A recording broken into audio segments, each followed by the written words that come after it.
Hi guys! Welcome back to MomZ Ann. So ngayon guys, hindi ko ma-open ang netbook ko kasi nasira ang on and off switch button. Samahan nyo ko na mapagana siya.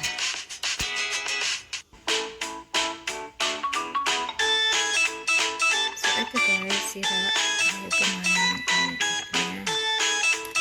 it's broken. So obviously, hindi siya ma-open. So let's try na ma-open siya.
So, I'm thankful guys kasi na-open ko siya at hindi ko pa kailangan bumili ng bago o hindi ko pa siya kailangan palitan.